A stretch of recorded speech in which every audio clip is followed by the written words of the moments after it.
মঞ্চে উপবিষ্ট স্বামীজি মহারাজগণ, ভগবত ভক্তজন এবং আমার জননীয় ভগিনীগণ, শ্রী শ্রী রাম নবমী উৎসব উপলক্ষে আমাদের যে প্রবচনমালার আয়োজন করা হয়েছে, আজ তার দ্বিতীয় দিবস।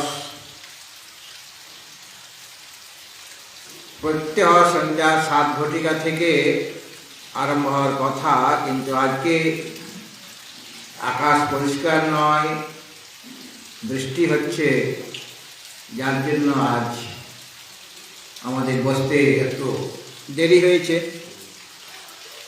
অন্যান্য দিন 7টা থেকে শুরু হয় যদি আবহাওয়া ভালো থাকে,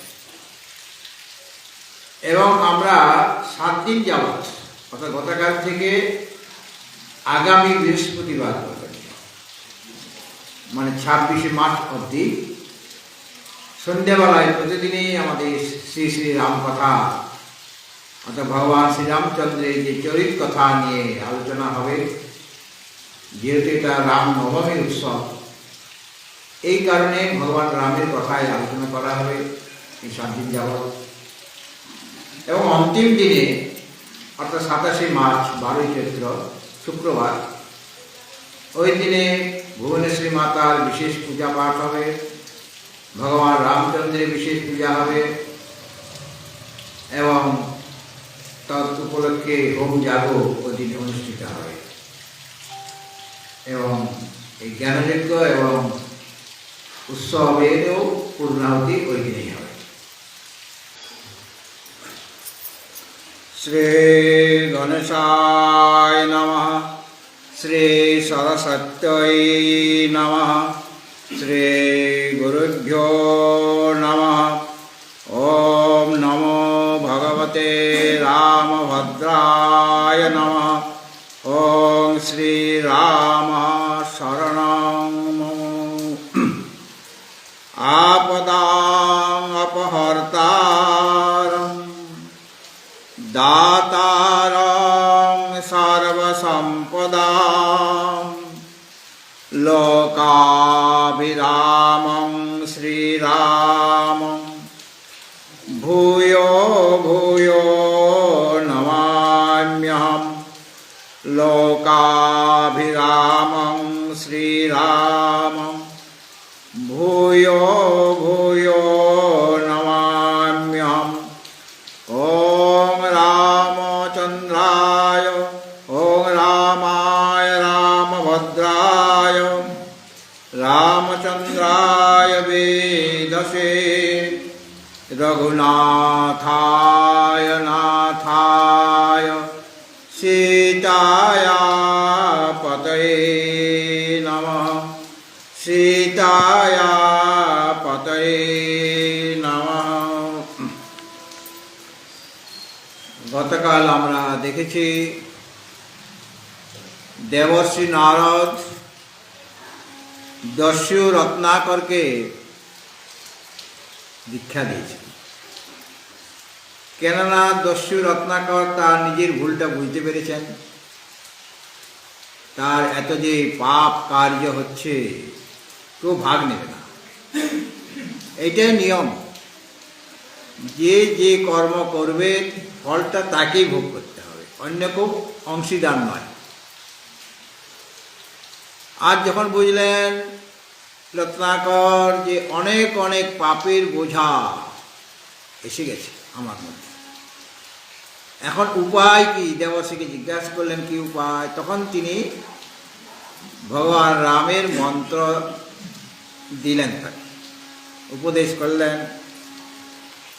কিন্তু সেই মন্ত্র সে সোজাসুজি রাম রাম এটা বলতে পারছে না, উল্টা জপ করছে। উল্টা জপ মানে মরা মরা মরা।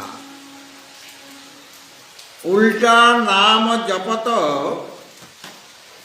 উল্টা নাম জগত জগজানা বাল্মীকি ভয়ে ব্রহ্ম সমানা। রত্নাকর তিনি উল্টা জপ করছেন, রাম বলতে পারছেন না, উল্টা নাম জপত জগজানা বাল্মীকি ভয়ে, ভয়ে মানে এখানে ভয় না, আমরা যে ভয় বলছি ভয় না, বাল্মীকি হলেন, তিনি বাল্মীকি হয়ে গেলেন। দস্যু রত্নাকর তিনি বাল্মীকি হয়ে গেলেন উল্টা নাম জপ করতে করতে, এবং তিনি ব্রহ্মের সমান হয়ে গেলেন, অর্থাৎ তিনি ব্রহ্মবিদ হয়ে গেলেন। এইভাবে বাল্মীকি মুনি, তিনি বাল্মীকি মুনি হয়ে গেলেন। আগে দস্যু ছিলেন, এখন তিনি বাল্মীকি মুনি হয়ে গেলেন। কেননা তিনি তপস্যা করেছেন, তপস্যার দ্বারা তিনি সিদ্ধি লাভ করেছেন, অর্থাৎ মনের যত অপবিত্রতা দূর হয়ে গেছে, তপস্যার দ্বারা আমরা শুদ্ধ হয়ে যাই। তপস্যায় সংলগ্ন হয়েছিলেন, এই জন্য তিনি ব্রহ্মের সমান হয়ে গেছেন। এই জন্য তাকে তপস্বী বলা হচ্ছে। বাল্মীকি মুনি তিনি হলেন তপস্বী। তপসাধ্যায় নিরতম তপস্যে বাগ্বিদাং বরম নারদং পরিপ্রচ্ছ বাল্মীকির মুনি পুঙ্গবম। তিনি তপস্যা করেছেন, উল্টা জপ করাটাই তপস্যা।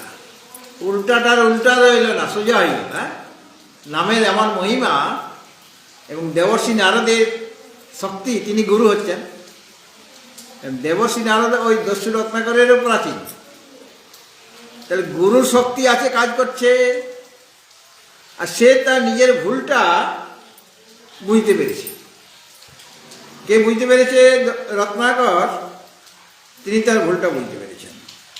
আর ভুলটা বুঝতে পেরেছে বলে তার মনে অনুশোচনা জেগেছে।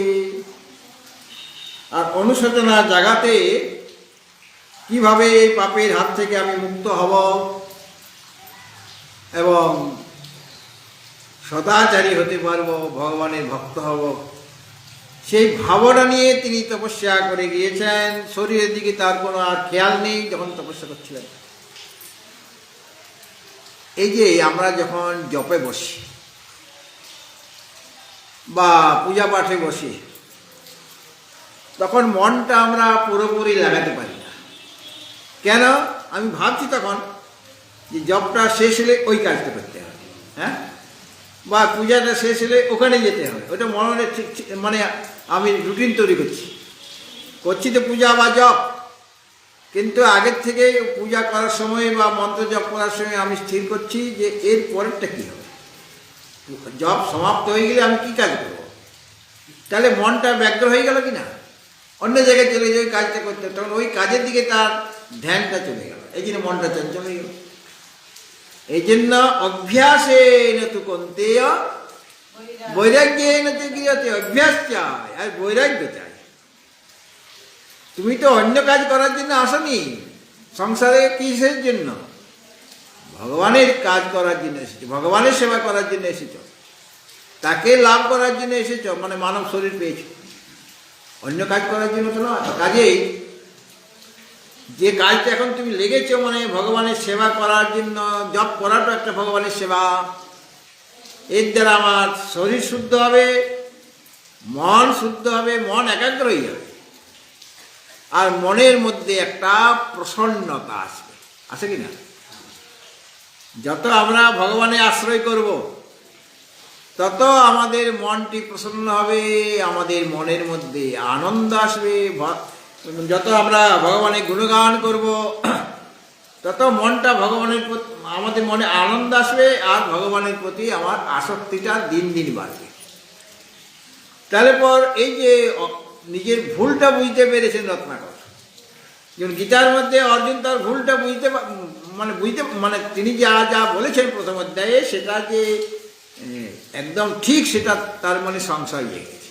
যুদ্ধ করা ঠিক না যুদ্ধ থেকে বিরত হওয়া ঠিক, আমার কোনটা কর্তব্য কোনটা অকর্তব্য, আমার কি করা উচিত কি করা উচিত নয়, কিসে আমার কল্যাণ হবে, সেটা তিনি বুঝতে পারলেন না যখন, তখন ভগবান শ্রীকৃষ্ণকে গুরুরূপে বরণ করলেন আর তিনি উপদেশ দিতে আরম্ভ করলেন, অসচ্যানন্ন শৌচস্তং প্রজ্ঞাবাদাং সভাসসে গতাসু ন গতাসু নানু শৌচন্তি পণ্ডিতা।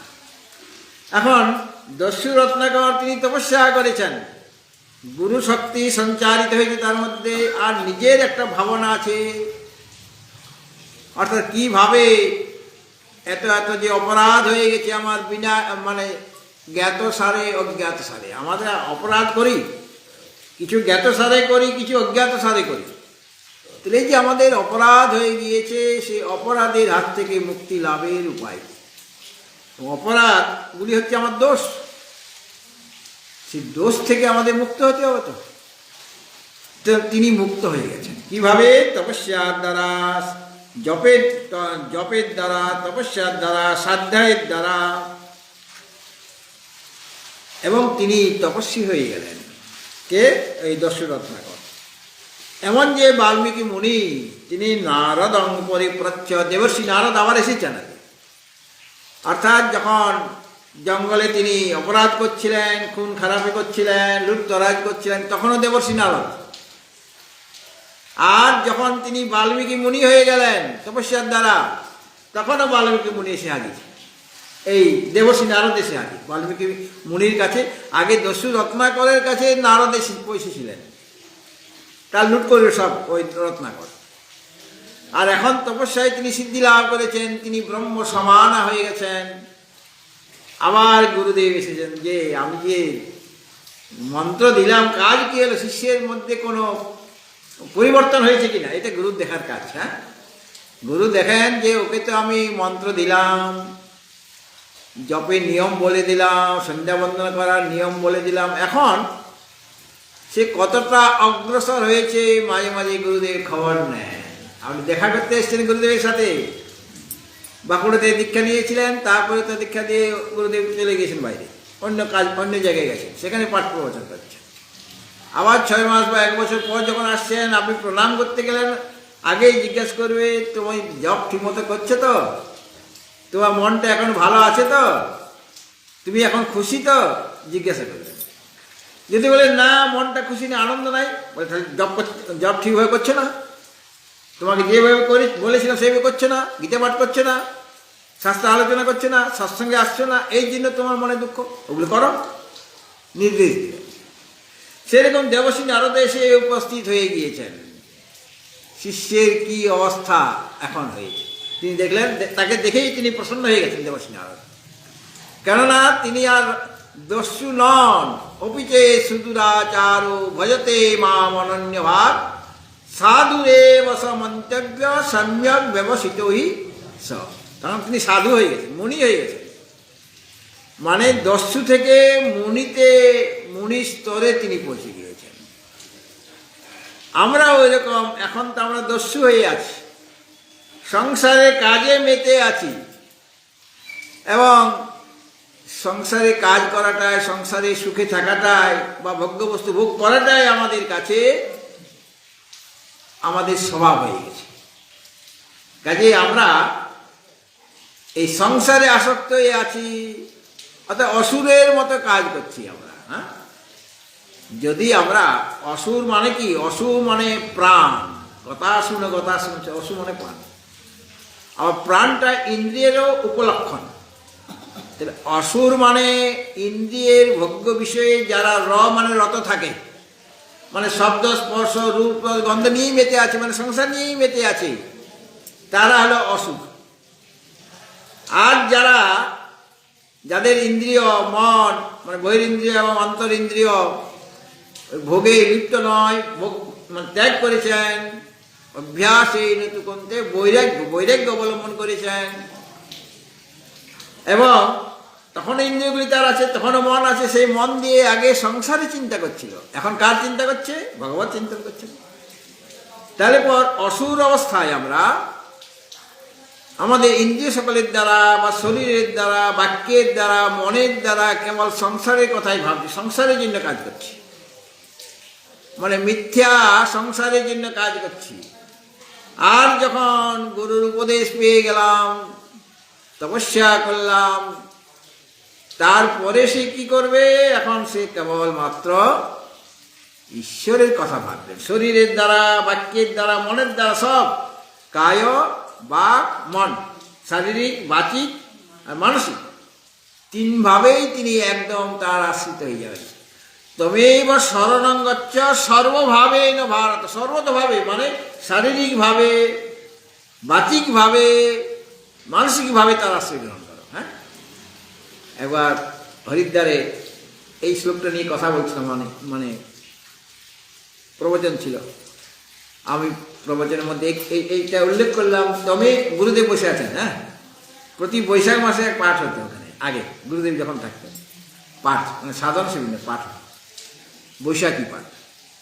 আর আমাকে 3 মাস আগের থেকে নিমন্ত্রণ করে রাখতেন যে তুমি টিকিট করেছো তো, পরে টিকিট পাবে না কিন্তু, মানে বৈশাখ মাসে তার মানে যেতে হবে। আর আমি কী করতাম, এই রামনবমী উৎসব হলেই আগের থেকে টিকিট কাটা থাকতাম, রামনবমী উৎসবের পরে আমি ওখানে চলে যেতাম। আর গুরুদেব গেলেই, মানে গুরুদেবের কাছে গেলেই জিজ্ঞেস তুমি কোথা থেকে এসেছো? বলে বাঁকুড়া থেকে এসেছি। আমি বললাম বাঁকুড়া থেকে আমার জন্য কি এনেছ? তখন তো আমি ঘাবড়ে গেলাম, কিছুই জানি না, গুরুদেব জন্য কিছু আনা উচিত ছিল। আমার জন্য বস্তু এনেছ? বস্তু আরেকজনের জন্য নিয়ে গেছিল আমাকে। বলে হ্যাঁ এনেছি। সেই বস্তু তাকে দিয়ে দিলাম। বলে আর তিনি আলমারিতে তালা লাগিয়ে দিলেন, দেখে বলছে না এটা কমল না, যদি কমলকে দিই না 2 দিনই শেষ করে দেবে, আমি একটু একটু করে দেবো, তাহলে অনেক দিন চলবে। আমার 1 কিলো বস্তু দিলাম। আর তার জন্য আমার ওখানে থেকে ভালো বস্তু পাওয়া যায়, হরিদেরও পাওয়া যায়, যার জন্য নিয়ে তাকে দিয়ে দিলাম। তারপরে তো ওই পাঠের মধ্যে আমি তমেব শরণং গচ্ছ সর্বভাবেন ভারত বলছি। মহারাজ গুরুদেব বলছেন যে সর্বভাবেন ভারত, এটা ভালো করে আলোচনা করা, শুধু সর্বতভাবে সর্বপ্রকারে বললে হবে? একটু বলা, আসলে তার বলার ইচ্ছা যে সর্বতভাবে মানে শরীরের দ্বারা, বাক্যের দ্বারা, মনের দ্বারা তার আশ্রয় গ্রহণ করো। শারীরিকভাবে আশ্রয়, বাচিকভাবে আশ্রয়, মানসিকভাবে আশ্রয়, মানে শরীরের দ্বারা তার কাজ করো, বাক্যের দ্বারা তার কথা বলো, তবে গিয়ে তার আশ্রয় না হয়। মনের দ্বারা কেবল তার চিন্তন করো, তবে তো সর্বতভাবে তার আশ্রয় গ্রহণ করা হবে। তবেই বা শরণং গচ্ছ, তারই আশ্রয় গ্রহণ করতে সর্বভাবেই না। এরকম করলে কি লাভ হবে? তৎপ্রসাদ, আর তিনি প্রসাদ দেবেন। প্রসাদ মানে কৃপা করবেন, অনুগ্রহ করবেন। আমরা যে ভগবানের প্রসাদ গ্রহণ করি, হ্যাঁ, প্রসাদ মানে ভগবানের একটা কৃপা। সেটা নকুলদানাই হোক, কলাই হোক, মিছরি হোক, মানে নকুলদানা বা আরো অন্য কিছু দেওয়া হয়, বা লালমোহন দেওয়া হলো, বলে এইটা প্রসাদটা আমি নিব, তা নয়। নকুলদানা দিলে তোমাকে নিতে হবে, কারণ ওটা তো প্রসাদ। তুমি লালমোহন খাচ্ছ না, তুমি নকুল দানা খাচ্ছ না, তুমি প্রসাদ গ্রহণ করছো, এটা মনে রাখতে হবে। সুতরাং তিনি তখন প্রসাদ দিবেন, মানে কৃপা করবেন। প্রসাদ পরাং শান্তি, পরা শান্তি, মানে এমন শান্তি লাভ হবে যে শান্তির মধ্যে অশান্তি নেই। আর যে শান্তি লাভ হলে আর কোনোদিন অশান্তি তোমাকে গ্রাস করতে পারবে না।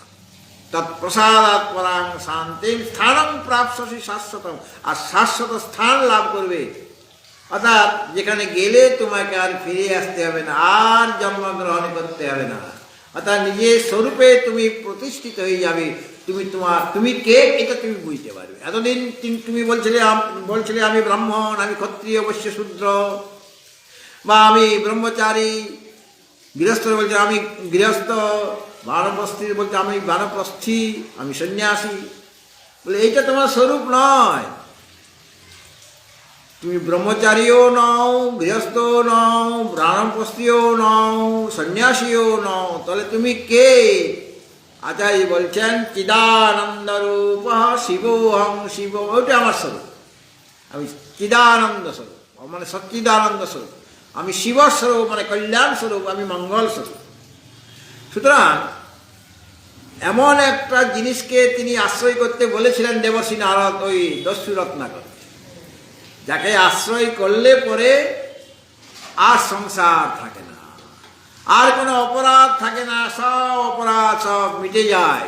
জ্ঞানাগ্নি সর্বকর্মাণি ভস্মসাৎ করতে তথা। ভগবত ভক্তজন এমন যে বাল্মীকি মুনি, তিনি মুনি হয়ে গেছেন, তিনি তার গুরুদেবকে দেখে তার মনে প্রশ্ন জাগল। কি প্রশ্ন করছেন? এটা বাল্মীকি রামায়ণ থেকে বলছি কিন্তু, হ্যাঁ। তিনি প্রশ্ন করছেন, কো অন্যস্মিন সাম্প্রতং লোকে।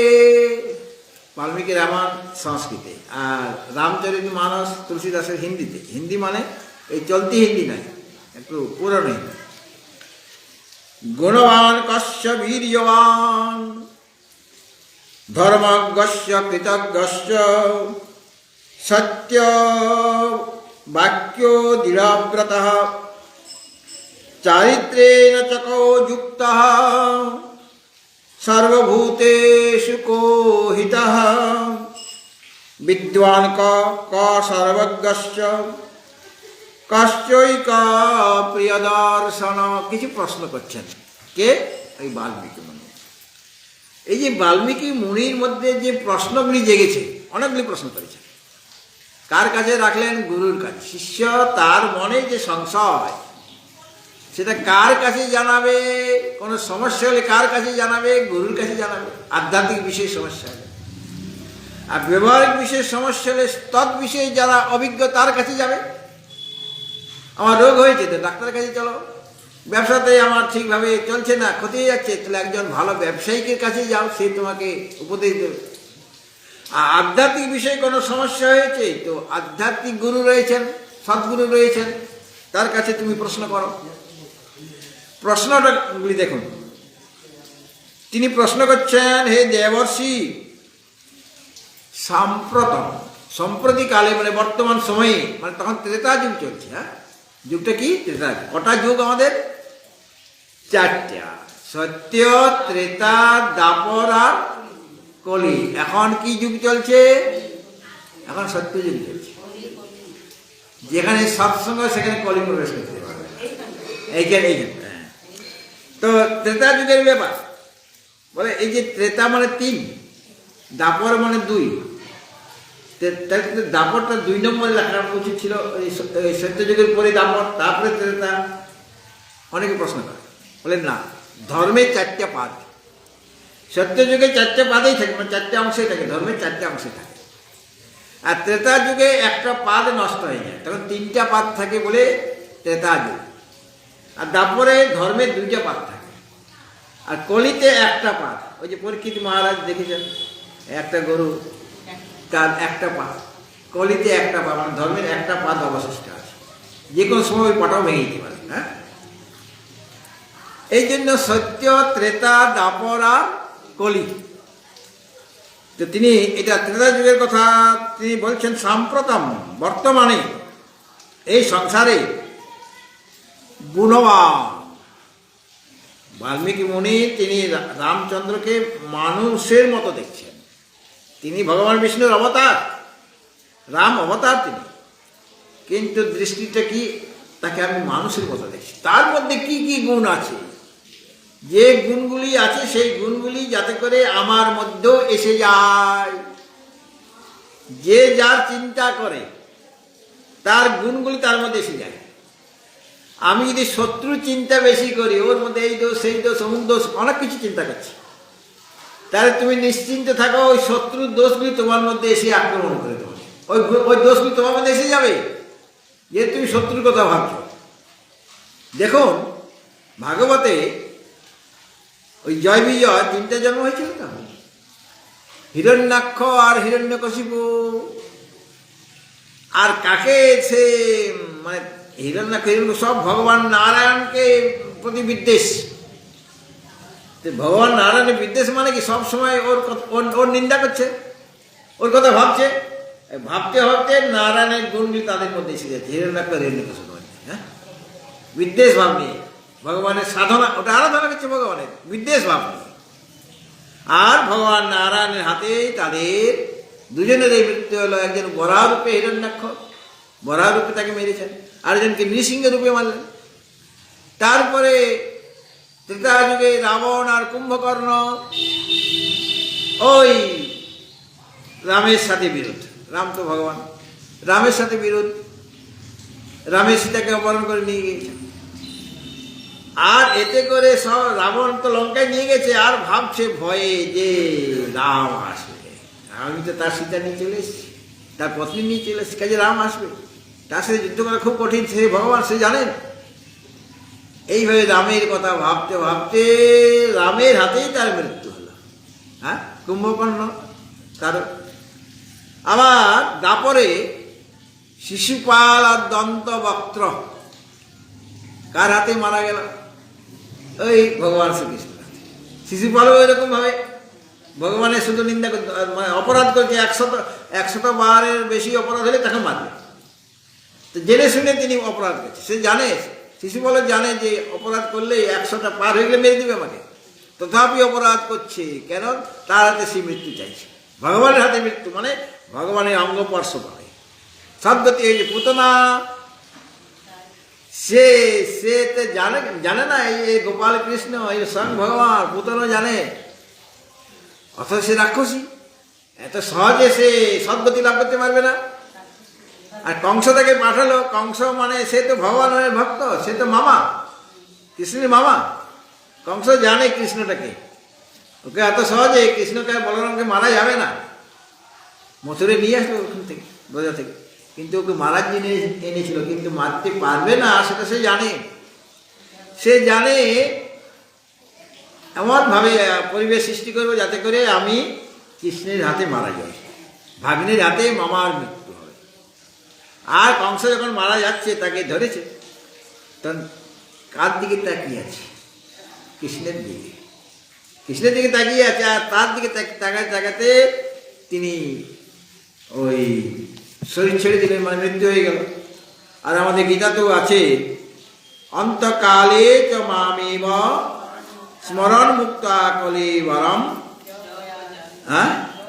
য প্রয়াতি তজন দেহং সয়াতি পরমাং গতি। মৃত্যুকালে ভগবানই স্মরণ করতে করতে কংসের মৃত্যু হয়ে যাবে, তার সদ্গতি হবে কিনা?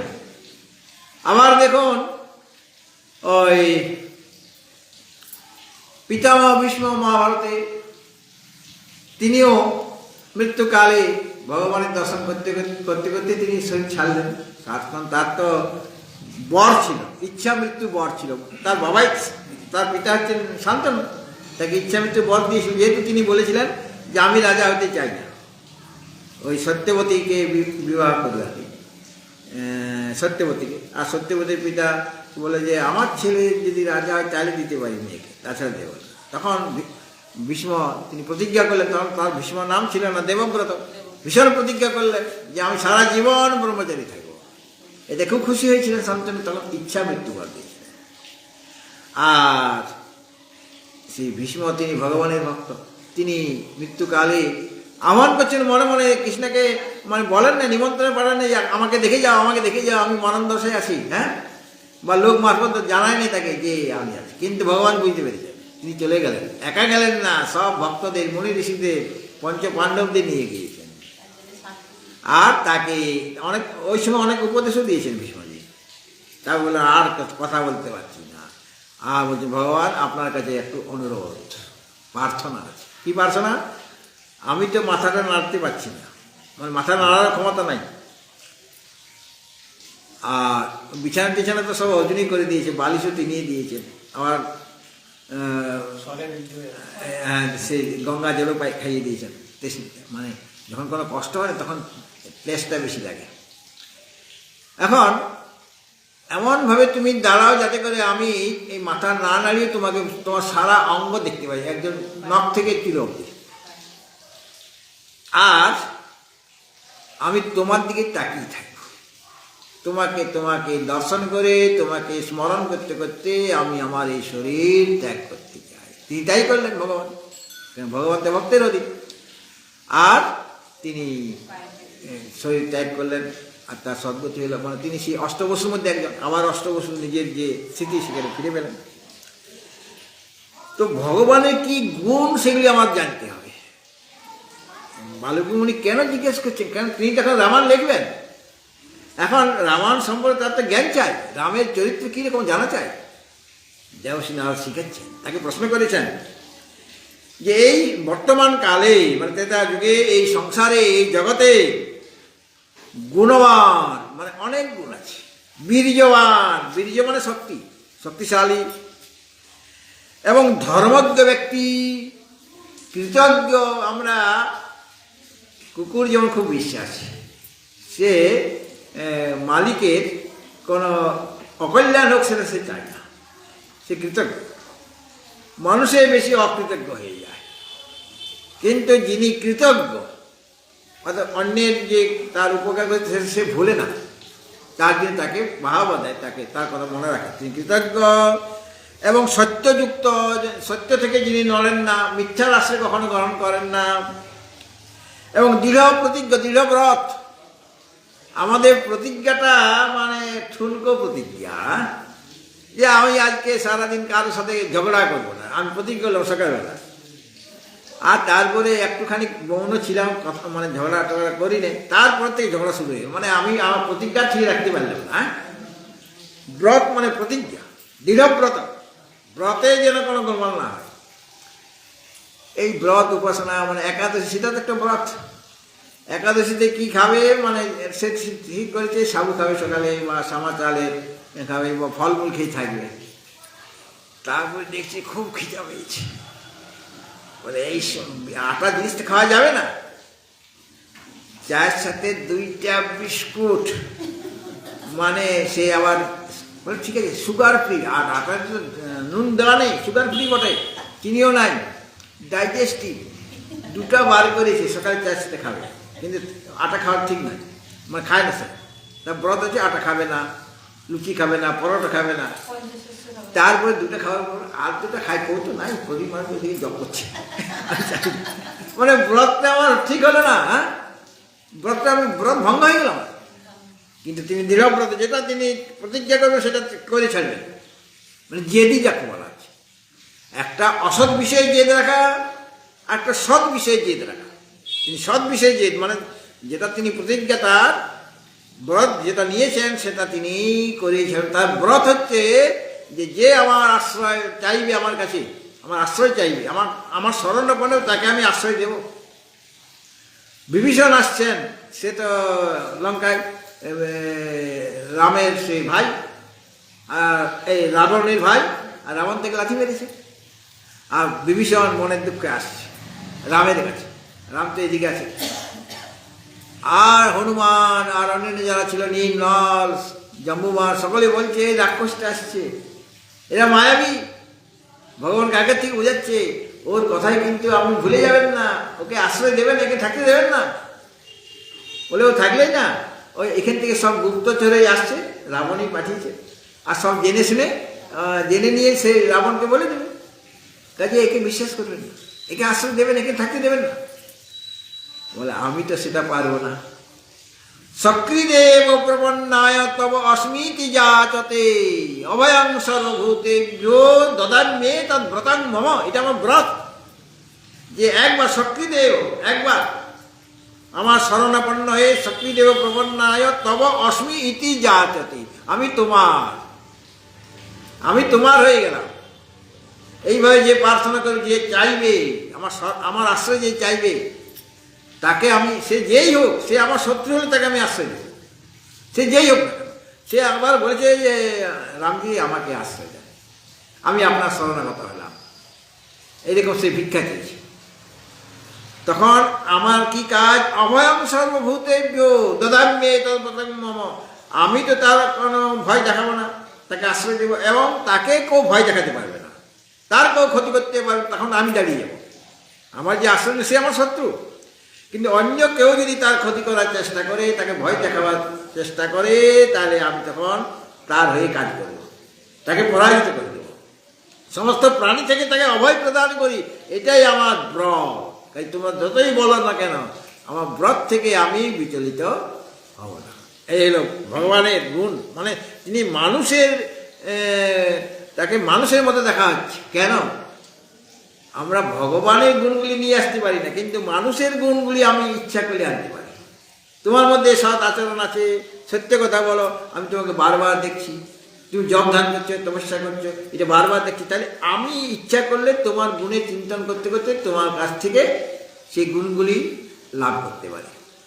বা আমি তোমার সাহায্য নিতে পারি, কীভাবে এই গুণগুলি তুমি লাভ করলে, আমার কীভাবে ওই এরকম ভালো ভালো গুণগুলি আসতে পারে, তখন আপনি ডিরেকশন দেবেন, এইভাবে এইভাবে কাজ করেন, তাহলে এই গুণগুলি এসে যাবে।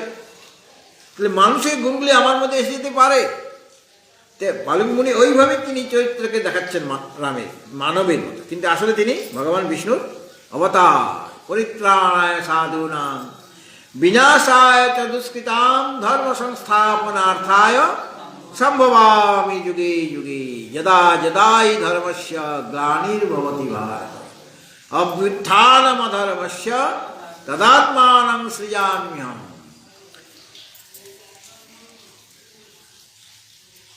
এই জন্য জিজ্ঞাসা করছেন মুনিবর, মুনি মানে বাল্মীকি মুনি, যে তিনি দৃঢ় প্রতিজ্ঞ মানে দৃঢ় ব্রত, কখনো ব্রত থেকে বিচলিত হন না, এবং কে এমন মানে শ্রেষ্ঠ, সবচেয়ে শ্রেষ্ঠ, সদাচারের দিক দিয়ে শ্রেষ্ঠ, তার চেয়ে বড় শ্রেষ্ঠ সদাচারী আর কেউ নেই, এবং সমস্ত প্রাণীর মঙ্গল কামনায় যিনি নিরত, সকলের মঙ্গল চান, কারো অমঙ্গল চায় না। আমরাও বলি, মুনি ঋষিগণ বলেন সর্বে ভবন্তু সুখিনঃ সর্বে সন্তু নিরাময়া। এইভাবে যিনি অন্যেরও মঙ্গল চান এবং সেই মঙ্গলটা যাতে লাভ করে তার জন্য তিনি চেষ্টা করেন, এবং যিনি বিদ্যান, যিনি যার সামর্থ্য রয়েছে মানে ভালো কাজ করার সামর্থ্য রয়েছে, এবং যিনি প্রিয় দর্শন, দেখতে খুব সুন্দর। আমরা আসলে সকলেই প্রিয় দর্শন, সকলেই আমরা সুন্দর। গুরুদেব কোনো সময় শিষ্যকে বলে না যে তুমি কুৎসিত, তোমার মুখটা ভালো না। কি বলে সম্বোধন করেন? উপনিষদে দেখেছি, হে সৌম্য। উপনিষদ ঋষি তার শিষ্যকে বলছে, হে সৌম্য। সৌম্য মানে তুমি প্রসন্ন বদন, তোমার মুখটি প্রসন্ন। প্রসন্ন কেন? যারা শাস্ত্রীয় কথা শুনছে গুরুর কাছ থেকে, যারা গীতার কথা শুনছে, তাদের মুখটা হয়তো কুৎসিত হতে পারে, কিন্তু মনটা তাদের সুন্দর, সুরভিতে পরিপূর্ণ। কাজেই গুরুর দৃষ্টিতে শিষ্য সৌম্য মূর্তি মানে প্রসন্ন মূর্তি। পরীক্ষিত মহারাজ 7 দিন ধরে খায়নি ওই অভিশপ্ত হয়ে, আর সুখদেবজি তাকে ভাগবতামৃত শোনাচ্ছেন, পান করাচ্ছেন নির্জলা একদম। 7 দিন ধরে তিনি উপবাস করে শুনছেন কথা, তাহলে মুখটা শুকিয়ে যাওয়ার কথা, তো প্রেশার বেড়ে যাওয়ার কথা বা কমে যাওয়ার কথা। হ্যাঁ, আমরা যদি 7 দিন না খেতে কি অবস্থা হবে? কিন্তু তিনি তার মুখ শুকায়নি, একদম সুন্দর আছেন, দেখতে সুন্দর আছেন, মানে এই তার শরীর মানে মনটা করছে, শরীর কাঁপছে না। আমরা একদিন না খেলে তার পরের দিনে শরীরটা কাঁপতে থাকে, হ্যাঁ, কাজ করতে পারি না, উঠতেই পারি না, কারণ সারা দিন রাত খাইনি আমি। শিবরাত্রির পরের দিনে যে অবস্থা হয় আপনাদের, হ্যাঁ, তো 7 দিন ধরে খায়নি, কিন্তু খেয়েছেন। কি খেয়েছেন? অমৃত পান করেছেন। কাজেই তক্ষক নাগ যখন তাকে দংশন করতে আসলো, ওই বালক মুনির পুত্র বালক, সে অভিশাপ দিয়েছে, 7ম দিবসে তোমাকে তক্ষক নাগ দংশন করবে। সে এসে গেছে, আর এসে পরীক্ষিত মহারাজকে দেখে ফিরে যাচ্ছে। পরীক্ষিত মহারাজ লক্ষ্য করেছে, এই তুমি এসেছিলে, চলে যাচ্ছে কেন? কি ব্যাপার, পালাচ্ছে কেন? বলে, আমি তো এই কাজ করার জন্য এসেছিলাম, সেই বালক মুনি আমাকে পাঠিয়েছে তোমাকে দংশন করার জন্য। বলে, যে কাজটা করার জন্য তোমাকে পাঠিয়েছে সেই কাজটা না করে ফিরে যাচ্ছে কেন? বলে, আপনাকে দেখে আর আমাকে দংশন করতে ইচ্ছা করছে না আপনাকে। আপনার সৌম্য মূর্তি, এরকম প্রসন্ন মূর্তি তো কোনোদিন আমি দেখি নাই। আর আমি যদি দংশন করি তোমাকে, তোমার শরীরটা সাথে সাথে ভস্মীভূত হয়ে যাবে, আমার বিশেষ জ্বালা তুমি সহ্য করতে পারবে না। বলে, তুমি ভুল বলেছো। বলে, কেন? আমি তো আসার সময় একটা বট গাছকে ভস্মীভূত করে দিয়েছিলাম দংশন করে, তুমিও এরকম ভস্মীভূত হয়ে যাবে, জ্বালা সহ্য করতে পারবে না। বলে, 7 দিন যদি আগে আসতে তাহলে তোমার বিশেষ জ্বালা আমি সহ্য করতে পারতাম না। তুমি 7 দিন পরে এসেছ, এই 7 দিন ধরে আমি অমৃত পান করেছি, আমার মৃত্যু নেই, আমার জন্ম নেই, আমার মৃত্যু নেই, ন জায়তে ম্রিয়তে বা কদাচিৎ। নায়ং ভূত্বা ভবিতা বা ন ভূয় অজো নিত্য শাশ্বত অয়ং পুরাণ না হন্যতে হন্যমানে। শরীরটা ভস্মীভূত হয়ে যাবে, আমি ভস্মীভূত হব না, কারণ আমি জেনেছি আমি সেই চিদানন্দ স্বরূপ। সুখদেবজি আমার গুরুদেব, তিনি আমাকে সেই উপদেশ দিয়েছেন, তুমি সেই শুদ্ধ চৈতন্য স্বরূপ। তা সেখানে অবধি আর বিশ্বের যারা সেখানে পৌঁছাতে পারবে না।